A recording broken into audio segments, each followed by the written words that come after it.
안녕하세요. 사회복지과 이지환입니다. 장애인복지로 공부 어떻게 해야 할까요? 학습 자료는 어디에서 찾을 수 있을까요? 온라인 학습관리 시스템인 LMS나 유튜브를 통해 수업 내용을 쉽게 찾고 이해할 수 있습니다. 공부를 어려운 관점에서 생각하기보다 놀이처럼 생각해보세요. 좀 더 재미있어질 테니까요. 장애인복지론 시작해볼까요? 안녕하세요. 장애인복지론 제3주차 학습 주제는 장애인복지의 개념과 이념에 대한 내용으로 구성되어 있습니다. 학습 목표로는 1. 장애인복지의 개념과 목적을 이해한다. 2. 장애인복지의 필요성을 이해한다. 3. 장애인복지의 주체와 대상을 이해한다. 4. 장애인복지의 이념을 이해한다. 입니다.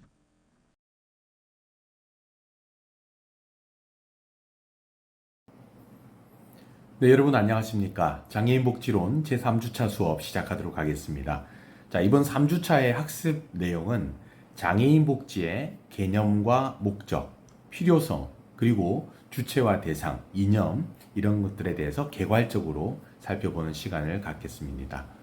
먼저 첫 번째 학습 내용부터 살펴보면 장애인복지의 개념에 대해서 이것이 사회복지의 어떤 실체 개념인지 목적 개념인지 나눠서 한번 살펴보도록 하고요. 장애인복지가 지향하는 가치라고 할 수 있는 장애인복지의 목적, 궁극적인 목적과 수단적인 목표, 그리고 장애인복지가 필요한 이유 등에 대해서 개괄적으로 살펴보도록 하겠습니다. 자, 먼저 장애인복지라고 했을 때는 사회복지의 한 영역으로서 자리매김하고 있다라고 할 수가 있겠는데요.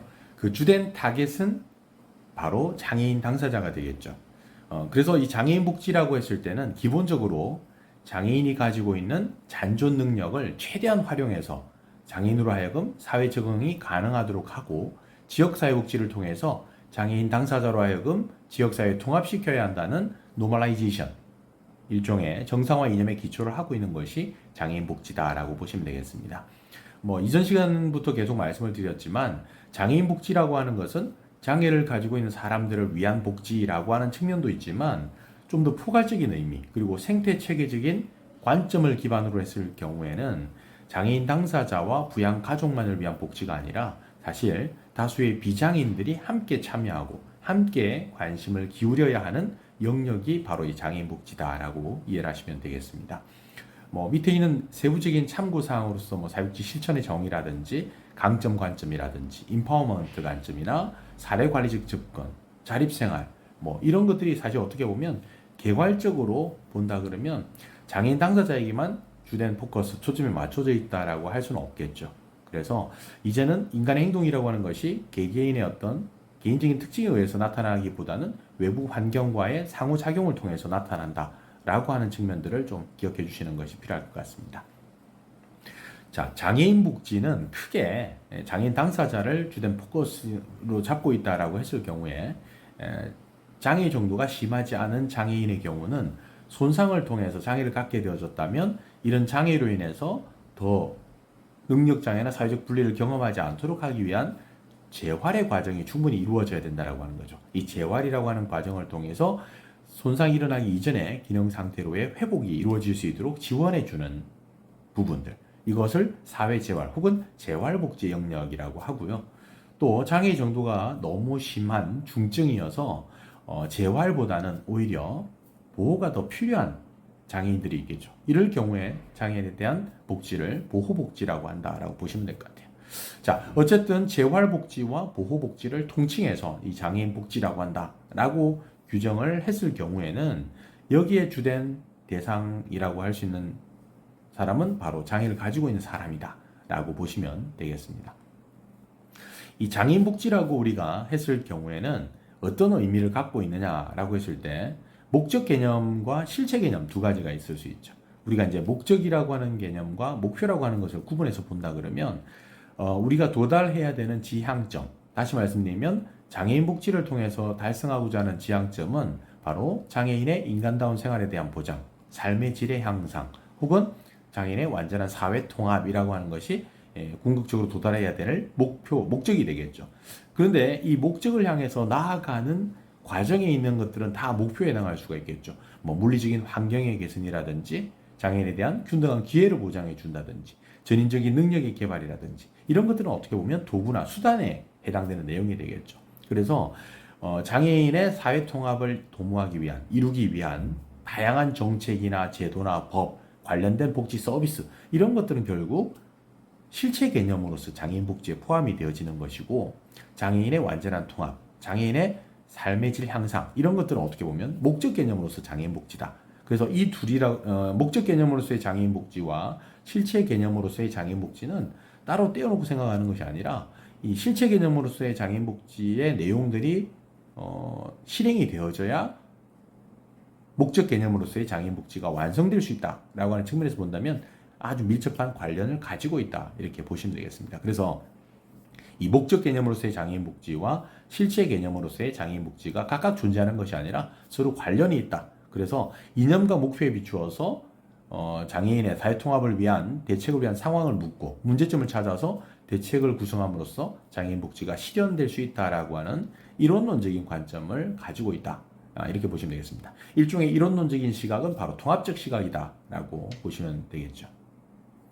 자, 그러면 이런 목적을 달성하기 위한 도구, 수단으로서의 내용들을 보시면 사실 어떻게 보면 장애인 복지의 이념이라고 하는 것은 굉장히 추상적일 수 있죠. 삶의 질을 어떤 방식으로 높일 거냐라고 하는 측면을 본다면 굉장히 추상적일 수가 있는데 이런 것들을 좀 더 구체화해 주는 것들, 이것이 바로 수단적 목표에 해당되겠죠. 그래서 추상적 개념을 가지고 있는 장애인 복지의 이념들을 가시적인 현실 가치로 전환시킬 수 있는 방법들이 바로 이 수단적 목표에 해당된다라고 보시면 되겠고, 대표적인 예가 바로 물리적인 환경의 개선이라든지 전인적인 능력의 개발 이런 것들이 바로 수단적 목표가 될 수가 있겠죠. 앞서 말씀드린 바와 같이 장애인 복지를 통해서 우리가 달성하고자 하는 궁극적인 목표는 장애인의 삶의 질을 향상시키는 것과 더불어 장애인의 완전한 사회 통합을 이루는 것이다 라고 보시면 되겠죠. 그래서 이 장애인의 전인적 능력의 개발이라든지 사회 환경의 개선 등을 수단적 목표라고 할 수 있겠는데, 이런 수단적 목표가 달성된 상태, 이루어진 상태, 이것이 장애인 복지의 어떤 정책이라든지 이런 과정을 통해서 수단적 목표가 이루어진 상태가 바로 이 장애인의 완전한 사회 통합이 이루어진 상태다라고 할 수가 있겠습니다. 자, 그러면 개인의 전인적 능력 개발과 사회 환경 개선이라고 하는 것이 왜 중요한가에 대해서 잠깐 말씀드리면, 자, 장애인의 경우에는 장애로 인한 그 능력이 손상이 되었다 하더라도 정도의 차이는 있지만 개개인마다 잔존 능력과 잠재 능력을 가지고 있다라고 하는 것을 기본 전제로 하고 있습니다. 그래서 장애인의 사회 통합을 이루기 위해서 반드시 필요한 기본 전제가 바로 이 장애인 당사자에 대한 전인적인 능력의 개발에 있다라고 보아도 과언이 아닙니다. 자, 두 번째는 사회 환경의 개선인데요. 일반적인 사회 환경이라고 하는 것은 물리적 환경 자체가 비장애인을 기준으로 만들어졌기 때문에 장애인 당사자들이 봤을 때는 굉장히 접근하기가 어려운 부분이거나 이동에 제한을 받을 수 있는 것들이 굉장히 많을 수가 있겠죠. 그래서 장애인 당사자들이 접근할 수 있는 사회 환경을 개선하는 것은 바로 이런 장애인 복지의 목표를 이룰 수 있는 한 방법이다라고 보시면 되겠고요. 장애인의 사회 통합을 이루기 위한 수단적 목표라고 앞서 말씀드린 바 있습니다. 자, 그러면 장애인 복지라고 하는 것이 왜 필요할까라고 하는 여러 이유들이 있겠지만 여기서는 크게 한 4가지 정도로 정리를 해보려고 합니다. 산업화에 따른 장애 유발 요인이 늘어났다든지, 사회적 부담을 경감하는 차원에서도 장애인 복지가 필요하다든지, 장애가 사회관계에 미치는 부정적인 효과를 좀 최소화하기 위해서도 장애인 복지가 필요하다든지, 인간의 존엄성과 국민의 권리를 보장한다라고 하는 측면에서도 이 장애인 복지라고 하는 것은 꼭 필요하다라고 할 수가 있겠죠. 자, 먼저 산업화에 따른 장애 유발 요인의 증대라고 하는 측면을 한번 본다면, 사실 우리나라의 경우도 70년대 이후 계속적인 경제 성장을 통해서 산업화가 아주 많이 이루어졌죠. 도시화되고 현대화되고 이런 과정을 통해서 긍정적인 측면도 있고 부정적인 측면도 분명히 있을 겁니다. 그래서 긍정적인 측면을 본다면 인간 생활에 편리함을 가져왔다거나 인류의 행복을 가져오는데 굉장히 큰 기여를 한 것은 사실이다. 하지만 이 부정적인 측면을 본다면 산업화로 인한 뭐 환경 오염이라든지 산업재해라든지, 자동차가 없을 때 자동차에 의한 교통사고나 장애 유발 요인들이 그렇게 많지 않았지만 지금 현대사회처럼 각 가정마다 최소한 한 대 이상의 차량을 보유하고 있을 정도로 차량이 많이 늘어난 현재 시점에서 본다면 자동차 사고는 굉장히 빈번하게 일어날 수 있는 위험 요인이 되고 있다고 보시면 되겠죠. 자, 이런 부정적인 측면과 긍정적인 측면을 동시에 가지고 있는 것이 이 산업화가 가져온 결과다라고 볼 수가 있겠는데요. 이것 외에도 의학기술의 발달을 한번 생각해 보시면 되겠습니다. 웬만하면 사고나 질병으로 인해서 사망에 이를 수 있는 사람들을 의학기술의 진전으로 인해서 생명을 살리게 되는 긍정적인 결과를 가져오기는 했죠. 다만 생명의 연장은 가능하게 됐지만 손상된 부위를 가지고 나머지 삶을 살아가야 되는, 그러니까 수많은 장애인을 양산을 하게 됐다라고 하는 점에서 산업화에 따라서 장애 유발 요인이 증가하게 되었고, 이런 증가로 인해서 장애인들의 수도 늘어나게 되었고, 늘어나다 보니까 이들의 욕구를 충족시키기 위한 장애인 복지가 필요하게 되었다. 이런 논리적 귀결이 이루어질 수가 있겠죠. 자, 두 번째는 사회적 부담의 경감 차원에서도 장애인 복지는 꼭 필요하다. 자, 효율적인 장애인 복지라고 하는 측면은 우리 장애인 하면 굉장히 의존적이고 수동적이고 스스로 뭔가를 할 수 없다라고 하는 좀 부정적인 이미지를 많이 갖고 있는 것이 사실입니다. 그래서 이렇게 장애인들을 바라본다면 장애인들은 의존적인 비경제활동 인구 집단이라고 하는 다소 소비적 측면을 강조하고 있다라고 볼 수가 있겠는데요. 이런 소비적 측면보다는 장애인 당사자들의 재활 지원을 통하고 또 격려하고 지지함으로써 사회적 부담을 경감시키려고 하는 생산적인 측면 또한 가지고 있다라고 볼 수가 있겠죠. 사실 장애인 복지가 필요한 이유가 바로 여기에 있다라고 보시면 됩니다.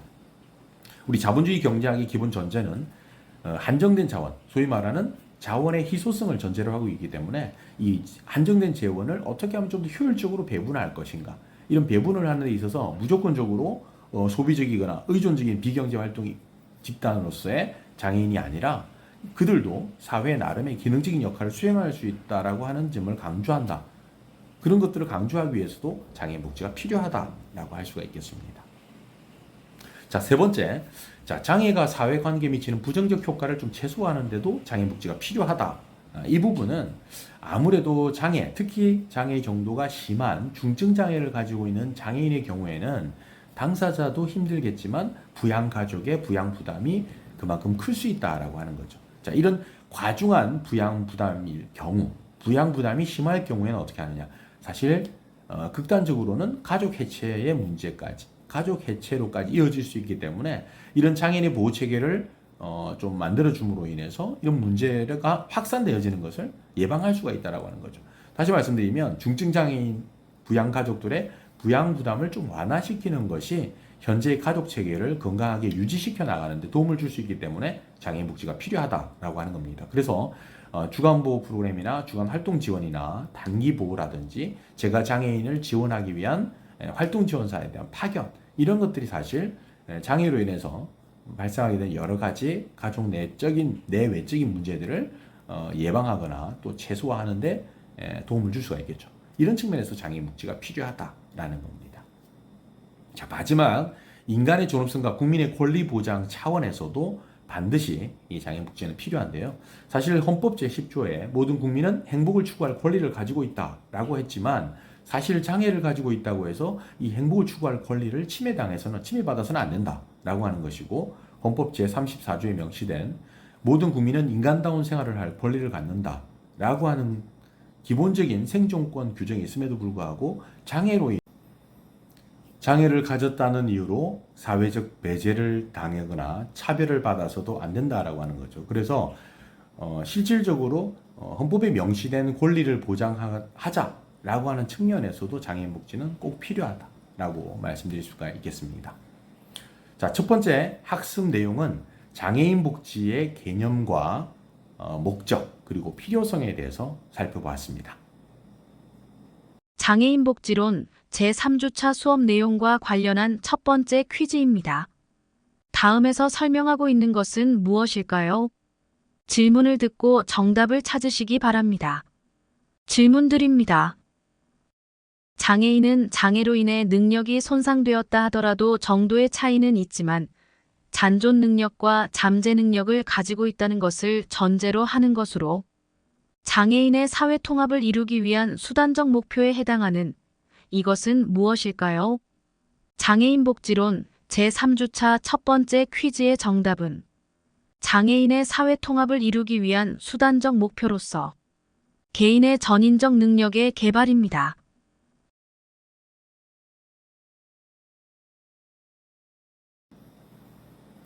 네, 장애인 복지론 제3주차 두 번째 학습 내용은 장애인 복지의 주체와 대상, 그리고 오늘의 주제인 장애인 복지의 이념에 대해서 살펴보도록 하겠습니다. 앞서 말씀드린 바와 같이 장애인 복지의 주체와 대상이라고 하는 측면에서 본다면 장애를 가지고 있는 사람만, 그리고 장애인을 부양하고 있는 부양가족만 주체나 대상이 되어서는 안 된다라고 하는 거죠. 사실 최근에 사례관리적 접근의 기본 전제는 생태체계적인 관점 혹은 인파워먼트 관점을 기반으로 하고 있습니다. 자, 이런 생태체계적인 관점을 기반으로 했을 때 장애인의 사회 통합이라고 하는 것을 이루기 위해서 기존의 정책의 기조는 장애인 당사자와 부양가족을 위한 지원에 굉장히 많은 부분들이 초점이 맞춰져 있었다라고 할 수가 있겠는데요. 자, 1981년 심신장애자복지법이 제정된 이후 2024년 현재까지 이어지면서 사실 장애인의 완전한 통합이나 장애인의 완전한 참여, 평등이 사실 실현되어졌느냐, 그렇게 제대로 이루어졌다라고 보기는 어렵겠죠. 자, 그러면 이 문제 해결을 위한 접근 방식의 변화가 좀 필요하지 않을까 싶습니다. 이런 측면에서 본다 그러면 장애인 당사자에 대한 지원이나 부양가족에 대한 지원은 당연히 필요하겠죠. 하지만 이들의 사회 통합을 이루기 위해서는 다수의 비장애인들의 장애에 대한 수용성을 증대시키는 것이 훨씬 더 중요한 역할을 한다는 거죠. 자, 그런 측면에서 본다 그러면 장애인 복지의 주체라고 하는 것은 장애인의 사회 통합을 이루는데 도움을 줄 수 있는 다양한 소위 말하는 복지다원주의적 관점에서의 주체로 생각해 볼 필요가 있겠죠. 그래서 기본적으로는 장애인 당사자가 장애인 복지의 주체가 되겠죠. 왜? 본인이 변화의 중심에 있어야 되고 재활 욕구를 충족시킬 수 있는 주체이기 때문이다 라고 볼 수가 있겠고요. 자, 이들의 사회 통합을 이루기 위해서는 필요한 관련된 법, 제도, 정책들이 필요할 텐데 이런 것들을 지원해주는 주체, 입법 주체는 국회, 의회가 되겠죠. 정책이나 행정의 주체는 중앙정부나 지방자치단체가 될 것이고, 또 이들의 재활이나 이런 자립을 지원해주기는 전문 주체로서는 전문 시설이나 전문가 단체가 있겠고요. 기타 지원 주체로 일반 시민사회단체라든지 자원봉사자라든지 지역 주민들, 그리고 보호 주체로는 가족이나 이웃, 친척, 친지들, 복지시설 등이 지원 주체로서 역할을 할 수가 있겠죠. 자, 이런 측면에서 본다 그러면 장애인 복지 역시 생태 체계적인 관점을 기반으로 접근할 때 보다 더 장애인의 사회 통합을 이루는데 좀 더 가까이 다가갈 수가 있다라고 할 수가 있겠습니다. 자, 장애인 복지의 대상 역시 마찬가지입니다. 우리가 앞서 다 살펴본 학습 내용 중에서 장애인 복지는 재활복지와 보호복지라고 하는 두 가지 코드가 있다고 말씀드렸는데요. 사회통합이라고 하는 측면에서 봤을 때 장애인복지의 대상은 이 장애, 사회통합을 가로막고 있는 장애 그 자체가 사실 어떻게 보면 장애인복지의 대상이 되기도 하겠고요. 또 실질적으로 보호가 필요한 중증의 장애가 있는 이런 장애인 당사자들도 장애인복지의 주된 대상이 되겠고, 자, 우리가 지난 시간에도 말씀드렸지만 예를 들면 장애인의 직업재활과 관련해서 살펴본다면 일을 할 수 있는 장애인은 누구라고 할 수 있을까요? 장애를 가지고 있는 사람 중에서 누가 직업을 가질 수 있을까? 라고 했을 때 직업을 갖고자 하는 욕구가 있는 사람이 우선되어야지 장애 정도가 심하거나 장애 정도가 심하지 않아서 심한 사람은 직업을 가질 수 없어 라고 단정적으로 얘기할 수는 없다는 얘기죠. 그래서 모든 사회복지 정책의 기본은 이 클라이언트의 욕구에서 출발, 사람이 갖는, 인간이 갖는 욕구에서 출발하면 모든 것이 다 해결될 수가 있겠죠. 그래서 정책의 기본 베이스는 인간의 욕구에서 출발한다라고 하는 점을 꼭 기억을 해주시면 되겠습니다. 자, 마지막 주제가 바로 이 장애인 복지의 이념에 대해서 살펴볼 텐데요. 자, 이념이라고 하는 것은 장애인 복지가 추구하는 가치라고 볼 수가 있겠습니다. 장애인 복지를 통해서 우리가 지향하고자 하는 가치가 과연 무엇이냐? 결국은 장애인의 인간다운 생활에 대한 보장, 장애인의 삶의 질 향상, 더 나아가서 장애인의 사회 통합을 이루는 것, 이것이 사실 어떻게 보면 궁극적인 장애인 복지의 목적인데요. 자, 이런 것들을 이루기 위해서 사실 어떤 것들이 필요하냐? 장애인 복지가 지향하는 가치라고 하는 것. 그래서 이것을 크게 두 가지로 좀 구분을 해봤습니다. 개인적 측면에서 구현이 필요한 이념이 있을 수가 있겠고, 또 국가나 사회적 측면에서 구현이 되어야 될 부분도 분명히 있겠죠. 그래서 크게 개인적 측면에서 구현되어야 될 부분은 장애인의 인권에 대한 존중, 생명과 생존권에 대한 존중, 전인격에 대한 존중이라고 할 수가 있겠고요. 국가나 사회적 측면에서 구현되어야 될 부분은 이 장애인의 사회적인 접근성을 높이거나 기회를 균등하게 보장해 주는 것, 그리고 자립과 정상화, 노멀라이제이션의 실현이라든지 사회 통합과 참가의 보장, 이런 이념들이 있습니다. 물론 이 외에도 여러 이념들이 있겠지만 우리 이번 시간에는 이런 크게 한 6가지 정도로 나누어서 세부적인 내용을 살펴보도록 하겠습니다. 자, 먼저 첫 번째, 개인적 측면에서 구현이 필요하다라고 생각되어지는 장애인 복지의 이념을 살펴보겠는데요. 네, 첫 번째 다룰 장애인 복지의 이념, 특히 개인적 측면에서 구현되어야 될 이념은 바로 장애인의 인권 존중이라고 하는 건데요. 자, 왜 장애인의 인권 존중이라고 하는 것이 장애인 복지의 이념이 되었느냐? 이런 것들이 제대로 실현이 되지 않았다라고 할 수가 있겠죠. 그래서 장애인 당사자라고 했을 때 장애를 가지고 있기 때문에 오랫동안 사회적으로 차별을 받거나 편견의 대상이 되어 왔던 것은 사실이죠. 그래서 이 장애인을 이런 편견이라든지 차별에서 벗어나게 함은 물론 비장애인과 동일한 권리의 주체로서 장애인 당사자를 대하는 것, 이것이 바로 장애인의 인권 존중이라고 하는 것인데요. 이것이 바로 장애인 복지 이념을 실현하는 첫 출발점이다 라고 보시면 되겠습니다. 그래서 인권이라고 하는 것은 인간이기 때문에 가질 수 있는 권리인데, 사람이기 때문에 가질 수 있는 권리를 장애가 있다 없다, 장애 유무에 따라서 인간으로서의 권리를 누릴 수 없다 있다라고 하는 것은 문제가 있겠죠. 왜? 헌법에서 천부인권이라고 하는 거, 헌법에 의해서 보장된 인간으로서 가질 수 있는 권리를 당연히 누릴 수 있어야겠죠. 그래서 이런 장애인에 대한 인권을 존중해 주는 것이 바로 장애인 복지 이념의 첫 출발이어야 된다라고 하는 것이고, 우리가 살아가는 현대 민주주의 사회에서 개인의 자아 실현 기회를 보장해 주는 것도 굉장히 중요합니다. 특히 장애인 복지 이념 구현을 위한 기본 전제가 되어야 되는 건데요. 자, 이러한 장애인 인권 존중과 관련해서 논의해야 할 몇 가지 주제가 있을 수 있는데요. 사실 윤리적 가치 갈등 상황에 대한 입장 차이는 분명히 있을 수가 있겠습니다. 장애인이 인간이기 때문에 가져야 되는 기본적인 권리를 침해당하는 사례들이 종종 있는데요. 예를 들면 지적장애인 시설, 정신장애거나 지적장애가 있는 시설에 있는 장애인들을 대상으로 시설 내에서 혼인관계, 결혼관계를 유지할 수 있도록 하는 것을 전제로 하되 이들의 불임 시술을 하는 것과 관련된 윤리적 딜레마 사례들도 보고가 되고 있습니다. 사실 장애가 있다는 이유로 자녀를 가질 수 있는 권리를 침해당하는 것이 과연 옳을 것이냐, 그리고 여기 이들의 불임 시술을 하지 않음으로 인해서 발생 가능한 여러 가지 문제에 대한 사회적 비용을 어떻게 책임질 것이냐, 이런 여러 가지 입장 차이가 존재할 수가 있습니다. 그래서 이런 윤리적 딜레마 상황에 대한 입장 차이에 대해서도 개인적인 가치를 기반으로, 특히 전문직 가치를 기반으로 해서 한번 판단을 해보실 것을 권해드립니다.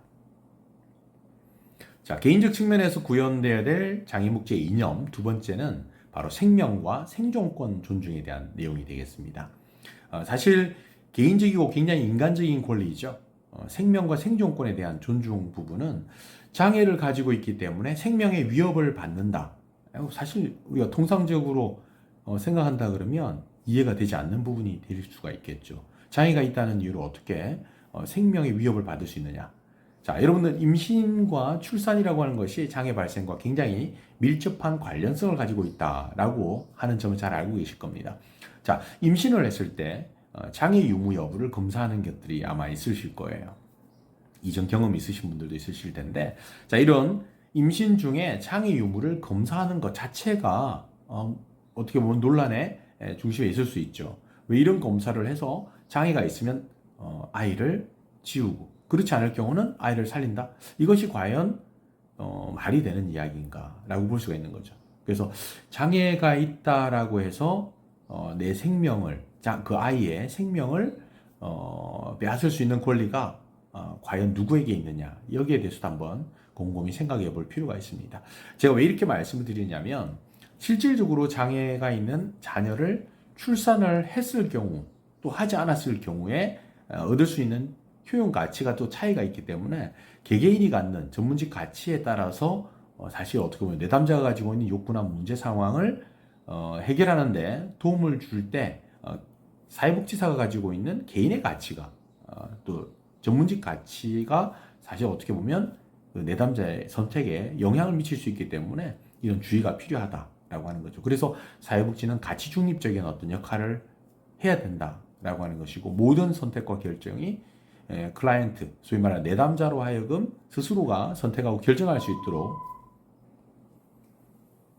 내담자의 자기결정권을 존중해 주는 것이 굉장히 중요하겠죠. 자, 개인적 측면에서 생명과 생존권 존중에 대한 이념을 살펴봤고요. 세 번째는 전인격에 대한 존중이라고 할 수 있겠습니다.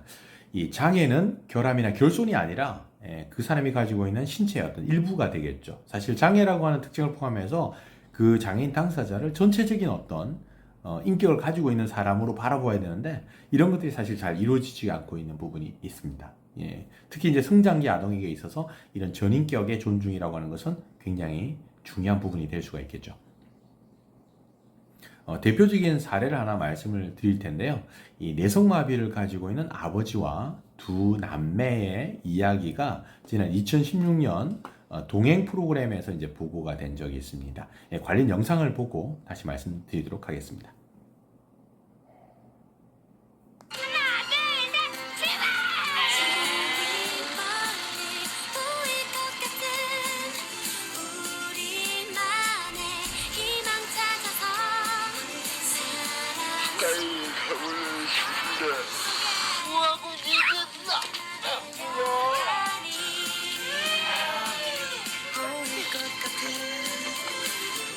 아파트로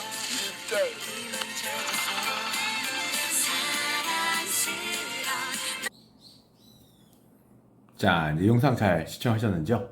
뇌성마비 아버지를 둔 두 남매 이야기인데 실제 이 영상에서는 이 아버지는 당신의 외형적인 모습들이 자녀들의 친구들에게 비춰지면 자녀들이 학교에서 혹시나 놀림을 받거나 하지 않을까 하는 우려에서 사실 아이들의 친구들 만나는 것을 꺼려했었는데 이 두 남매, 특히 첫째 장녀인 딸의 경우에는 일부러 학용품이나 준비물을 가지고 가지 않아서 아버지가 이 학용품을 들고 학교를 찾아오게 만드는 뭐 그런 상황의 예라고 보시면 될 것 같아요.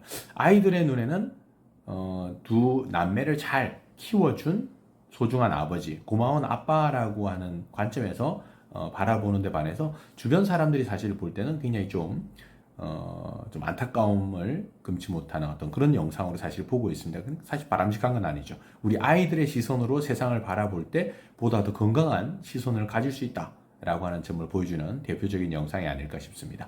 세부적인 내용은 KBS 동행 프로그램 뇌성마비 아빠와 딸이라고 하는 내용의 영상을 혹시 링크가 된 영상을 좀 참고해 보시면 되겠습니다.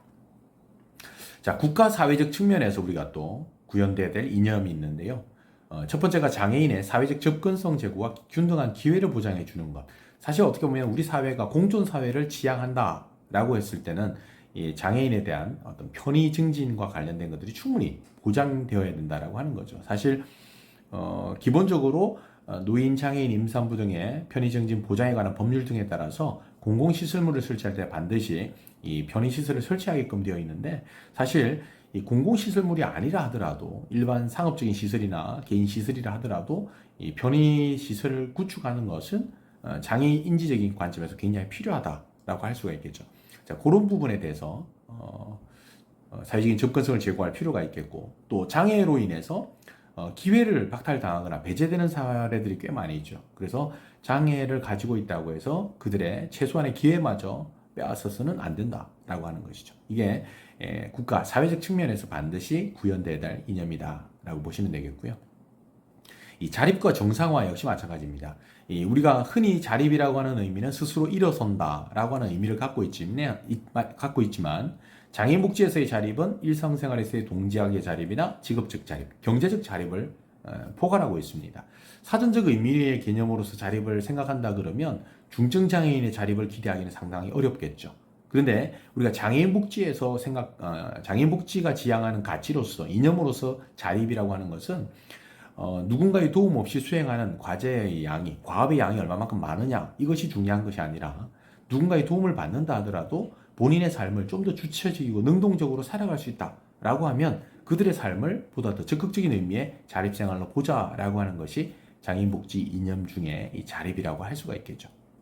자, 노멀라이제이션에 대한 부분, 정상화에 대한 부분도 다시 아까 계속 등장을 하겠지만 장애인도 비장애인과 마찬가지로 사회의 다른 구성원들과 마찬가지로 교육을 받을 수 있어야 되고 또 동일한 비장애인들과 동일한 작업 환경 내에서 일을 할 수 있어야 되고 다른 사회성원들의 일반적인 활동에 속하는 종교, 여가, 문화, 오락, 체육활동 등 다양한 활동에 적극적으로 참여할 수 있어야 한다. 그러니까 이런 참여할 수 있는 권리를 가지고 있다라고 하는 거죠. 그래서 장애인도 비장애인과 같이 정상적인 생활을 할 권리가 있다라고 하는 것이 바로 이 노멀라이제이션이다 라고 보시면 되겠습니다.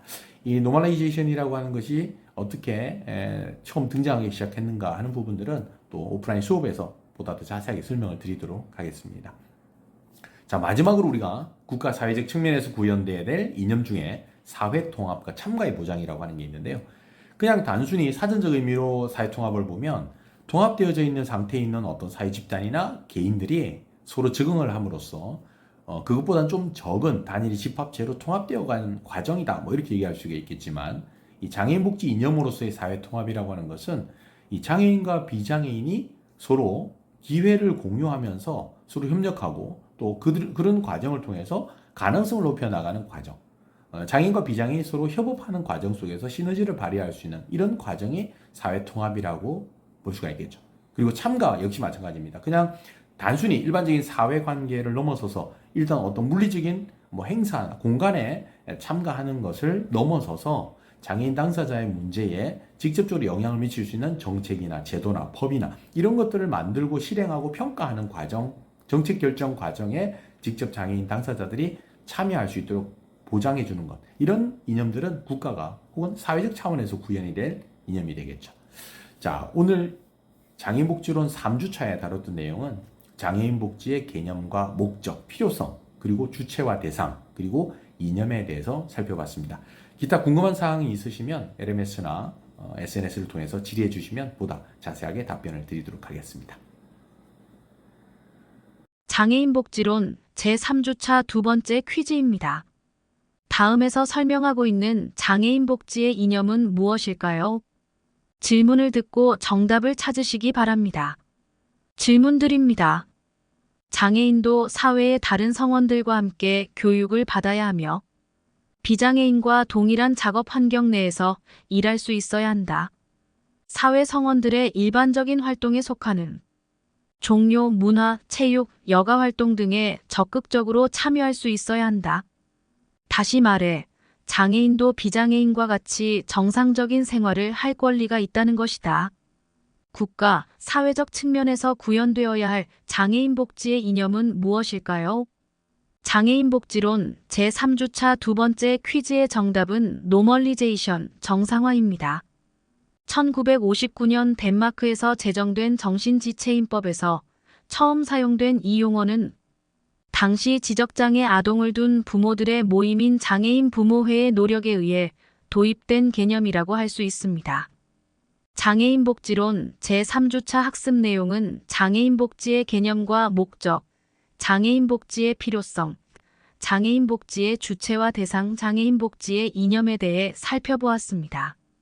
다음 시간에는 장애인 복지의 역사적 전개 과정과 관련하여 역사 연구의 필요성과 방법, 그리고 서구 장애인 복지의 역사적 전개 과정과 우리나라 장애인 복지의 역사적 전개 과정에 대해 학습할 예정입니다. 오늘 학습한 내용과 관련하여 궁금한 사항이 있으시면 LMS나 SNS를 통해 질의해 주시면 자세하게 답변 드리도록 하겠습니다.